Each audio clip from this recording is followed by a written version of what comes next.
ин дурбинҳои назоратӣ аст ки бо қарори шаҳрдори душанбе тоза ба дуконҳои гӯштфурӯшӣ ворид шуданд ва бояд онҳо дар муддати кӯтоҳ насб шаванд. Инҳо фақат ба хотири танзими нархи гӯшт дар дуконҳои гӯштфурӯшии шаҳри душанбе бояд насб карда шаванд. Аммо то кадом андоза насби дурбинҳо дар танзими нархи гӯшт мусоидат мекунанд маълум нест.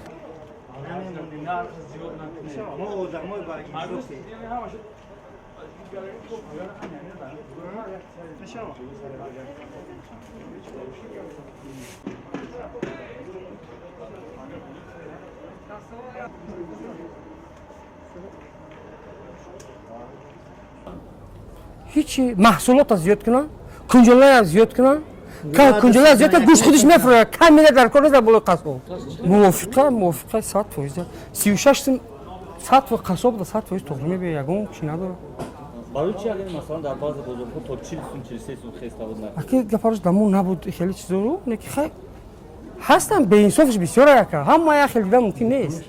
دکان شخصی یعنی بزرگ وارد باید ما هر یک چیز مونده نرخ داریم یگان کس خیلی است رام کنیم و یکم سال نه همه وقت همه سال سخنی رئیس شهر مو در مجلس شروع میکنیم همه 100% اجرا میکنیم خیلی همین ماه هست ما یه ماه هم وقت سرت میکنیم که خالق مثلا گوشتی با صفات نرخی هم دسترسی چیزی حکومتی میسپریم یگان چی نیست قبول داریم ما نمیخواهیم که یگان سوداگر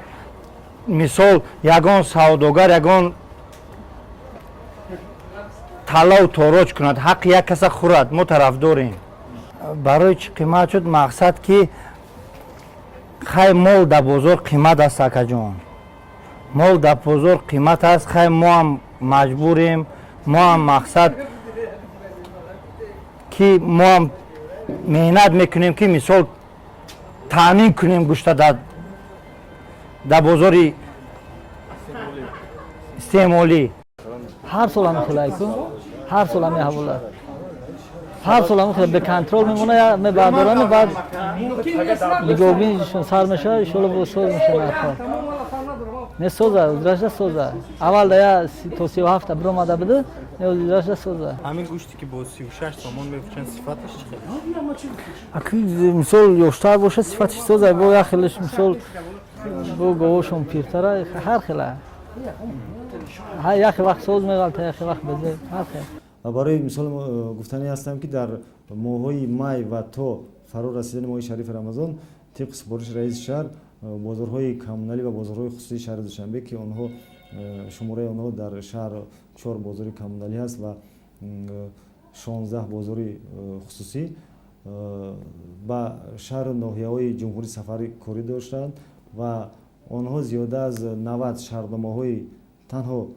به خاطر ماه شریف رمضان و پیش از ماه شریف رمضان 90 شهردامه‌های همکاری به امضا رسیدند که در آنها خرید و تحویل 65000 تن محصولات گوناگون از آن جمله گوشت نیز درج گردیده است و در پیش از ماه شریف رمضان بازارهای کمونالی شهر دوشنبه 1600 تن محصولات وارد کرده بودند و بازارهای خصوصی باشد 1150 تن این معلوماتی که تا آغاز ماه شریف رمضان بود لیکن گفتن لازم است که در ماه شریف رمضان البته طلبات زیاد میگردد با محصولات بخصوص با گوشت اگر در روزهای مقرره در شهر دوشنبه به حساب میانه 15 تن گوشت تازه گوشت دستکش میگیم مصرف شود از آن جمله 3 تنش گوشت گوسفند لیکن در روزهای ماه شریف رمضان این نشان دهنده زیاد میشه تا 18 20 و از اینم زیادتر تن زیاد میگردد که البته برای این باید هر یک صاحبکار و هر یک نفر باید حجم واردات و حجم محصولات به فروش گذاشته یک چند برابر زیاد نماید.